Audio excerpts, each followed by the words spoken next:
Hey, what is up guys? So I got something really cool to share with you guys today, and it is Dragon Kuribohs and Obelisk Kuribohs. Man, Kuriboh is actually looking pretty good now that I've seen some of these gameplays in action, and you guys are wondering, how the heck do you mix the new Kuriboh stuff with the dragons? Well, obviously you're gonna find out today on this exciting episode of Dragon Ball Z. But anyways, no, seriously, like, I didn't even think about using that card with the dragons. It's crazy how good the new Felgrands dragons are with Kuriboh, and I'm just like mind blown. And I love when people mix these like crazy combinations. I didn't even think of it. It's a really simple combo, but like I said, you guys will see it, and you guys will be like, "Wow, that's actually pretty dirty." It's playing against, I think, its worst matchup, which is Cosmos, because you can't target their stuff. Well, at least the stronger monsters, and that is like one problem that I think a lot of players have against certain decks. Is like, oh, I can't target something. But this deck is going to be able to kind of deal with it because you're going to get an attack boost from the Felgrands, the Great Divine Dragon.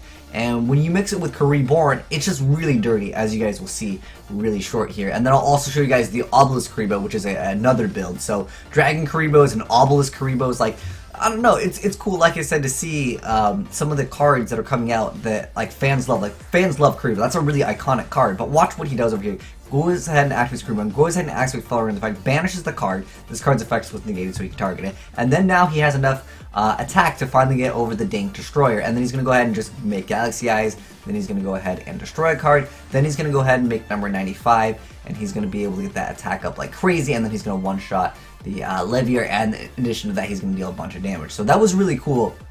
Alright, so Elite TON, man, that was a really awesome replay over there. But we got more stuff to share with you guys. This one's gonna be the Obelisk version, and I'll show you guys multiple replays. Actually, we can go to the Felgrands again real quick right here. And then we'll go ahead and jump into the Obelisk one right after, because I think both these builds, they're both pretty cool, and I think that a lot of players will be excited to just see, dragons, back in the game with the new Felgrands things that we're going to be getting later in the future. And in addition to that, the Kuriboh, man. I hope it's not a secret rare. I feel like when they release this card in the TCG, someone's going to be confirmed for secret rare, because you know how we like to go in the TCG. There's like, if a card is good, like Pot of Duality and like was it Solemn Notice, Solemn Strike? Those were all like lower rarity in OCG, and then the TCG like bump up those rare, make those secret rare. We need to sell them. Like, man, I have a feeling this card is gonna be like secret rare. I hope it's a common or like a super or something like that. But I have a feeling it's gonna be like, it's probably gonna be ultra rare or secret rare. I have a feeling, because it's really good, as you guys will see. And like I said, mixing in it with the Felgrands, because after Felgrands has that effect where it destroys an opponent's monster in battle, it gets another card, so that's like really good. And obviously you can see that, like, the Despot player at this point, he can't really do too much, but that said, it's just something that you might run into in the future. But look at this, flawless victory, 8,000 life points still. Really good stuff indeed. But anyways, I want to show you guys like the Kuriboh Obelisk, because I think the Kuriboh Obelisk stuff, it is pretty cool. And it's got some potential to be kind of a fun deck. And in addition to that, it's got a lot of potential to go into like rank 1s.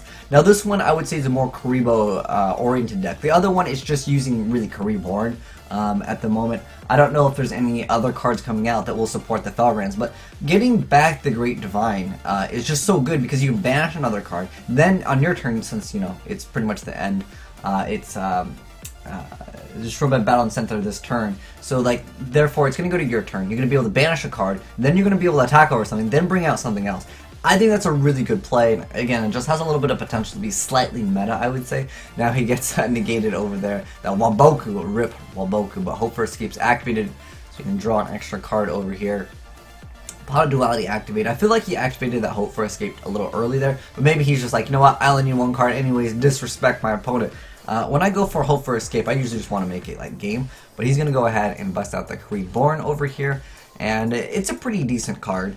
But most importantly, I think what you really want to be busting out is just having that effect of the clear Kuriboh, so you can just go special a bunch of cards, and then the goal is to tribute for Obelisk. And then on top of that, some of you guys didn't even know this, Obelisk actually has another effect. So well, his main effect that people use him for is that he cannot be targeted by anything. I like how it says now, it cannot be targeted with spells, traps, or effects. Before it couldn't be targeted. But anyways, the main effect that he has that people like don't know about is that you can tribute 2 monsters, destroy all monsters opponent controls, and it can't attack during that turn, but it's still a decent effect. Sometimes if your opponent has like a huge board, right, and if you go ahead and activate that, well, at this point he had 2 obelisks, the opponent was like, alright, you got me, man. Alright, so this one's going to show off the actual effect. I think, is it this one? It's one of these shows off the full effect of the obelisk, but for the most part, the obelisk has that effect. Oh, let's just go to the obelisk. Let's just grab this, right? Oh, is this that one of the things? There's a lot of different builds. Okay, so this one's just a regular Kuriboh one, but it's just to show you guys like the other potential plays. This one is using the Wing Kuriboh, which is actually a pretty good card. I think his opponent didn't read the card, so his opponent basically gamed himself. He played himself here, but nonetheless, it's another Kuriboh replay. I think a lot of you guys like the Kuriboh stuff because, like I said, it's looking kind of good. With the Ring Kuriboh, though, I feel like most players, if they read the card, they're not going to lose to it, really, unless you activate. There's a card called, like, All Out Attack Order or something like that, and it makes it so your opponent has to attack, and once your opponent attacks, obviously from there, you're going to win the game. It's using Wing Kuriboh 10's effect. And again, I'll show you guys the Obelisk effect, where it just blows out all their monsters. And then, in addition to that, you're able to get out a really strong beater. And when your opponent has like no monsters and you have a 4K beater that can't be targeted, some players will just simply lose. But the Wing Kuriboh level 10 has a pretty decent effect. So, during your opponent's battle phase, you can tribute this face-up card to destroy all attack position monsters your opponent controls and inflict damage to your opponent equal to the combined original attack of those destroyed monsters. So he's going to go ahead and attack. He should have read that. I really feel like that's the main reason why he lost. But he's able to burial, put back some of the Kuriboh cards. More importantly, I think that Clear Kuriboh is really the card to put back. But nonetheless, making that Princess Sprite over here, and he's going to go ahead and finally end it. But I really like this Obelisk one versus the Gear. Yeah, this is, again, one of the Obelisk ones. So thanks all you guys again for sending in all these replays. If you guys want to send me replays, the email is down below in the description box, which is azneyesreplays@gmail.com. Just send in the YRP file and you can get featured on here. But Katai over here going in for those reckless draws, drawing 4 cards, really good stuff indeed. And then he's going to be able to tribute the Curry Bandit, just basically dumping a bunch of cards into the graveyard. But you guys will see how good like the Obelisk effect can be, because a lot of decks, they have like this effect where like they're super resilient, like they come back and come back, whereas Obelisk is just like, you know, I'm gonna blow up all of them. I've had enough of your shenanigans, which can technically trigger each one of their effects, but depending on your hand, you know, you might be able to do something. You guys will see in this replay pretty cool stuff. We got the double Obelisk out in this replay, but you can see he's just like swarming the board over here, and then he's gonna make a Gigant XG, and then he's got Gigant X, and then he's going to go ahead and activate this effect. So he's going to go ahead and bust out a bunch of monsters. Then he's going to activate Wabaku, so this monster also stays alive, in addition to all of the other monsters. So Waboku going to be protecting his boys over here, and then he's going to be able to go ahead and make Princess Sprite, potentially drawing a card, but if not, you just send it to the graveyard. So you get a lot of utility out of Princess Sprite. So her effect is that you detach a material from this card, excavate the top card of your deck, spell trap card, you get to add it to your hand. Otherwise, you get to send it to the graveyard. So if it's a monster, you just gotta dump it for free.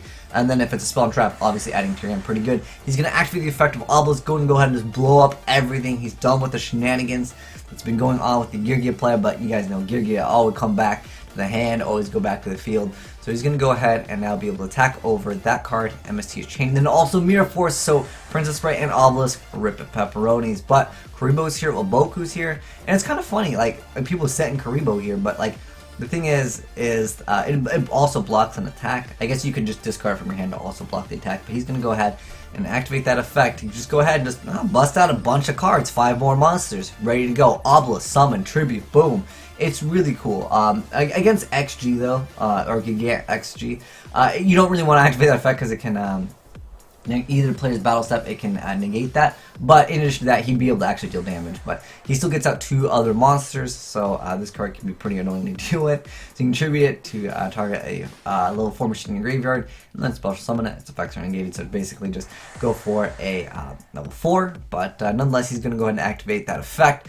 And he's going to go be able to target 2 or more Gargano monsters with different names and then summon them, so another XG. So like his deck is really resilient, but at the end of the day, guys, he's playing Yurgi as he needs to get over Obelisk, and it didn't look like I think he's like, this is like structure deck only duels or what? I guess he didn't have like the Utopia, but for the most part, most players have like 1 or 2 cards to deal with Obelisk. You've seen Obelisk what, 4 or 5 times this duel? Like, this guy just busts out Obelisk over and over again. So I think this is like a fan favorite. Like two things that I think a lot of people really like. I like the Kuriboh because, you know, it's an old school, really nostalgic card. People remember that card from the TV show. And then on top of that, you have Obelisk, which is a god card. That this is the legal version, obviously. I don't even know the effect from the anime. Anime effect is probably like you summon it, you win the game. I don't know, but I know Obelisk. He's got a decent effect. Like, look, he just build, pop everything. He's got 4K damage. He can't be targeted. He's like, you know what? I've had enough of your Mirror Force shenanigans. I'm moving Obelisk to defense mode, and I'm gonna attack you with my Princess Sprite. But nonetheless, it's decent. I think that some people will like this just for fun. But I don't know how I feel about it being super meta. I feel like the Felgrands is pretty good though. Like that I could see. Felgrands has topped, you guys know, in the OTG. A lot of different dragon decks have topped. Specifically Blue Eyes actually has been doing like, so to me it's surprisingly well. Like it's okay. In my personal opinion, I don't think it's the best deck, but it does win. So like, I mean, if some of you guys are like, you know, I'm all about the win, I only like to play meta. I feel like Felgrands has, again, a little bit of potential with some of the new Kuriboh stuff, because I think the Dragon Kuriboh deck with Kuriboh, again, it's just being able to banish and then like get another monster out is really dirty, especially since if you already bust that card out once, you're going to have that effect where you've already banished, you've already gained an attack, you've already got a decent amount of advantage potentially. But anyways, thanks for watching, guys, and let me know, guys, if you guys want the deck profile for these by giving that like button a titty slap. I'll get you guys these deck profiles hopefully pretty soon. But anyways, thanks for watching, guys, and I'm signing out.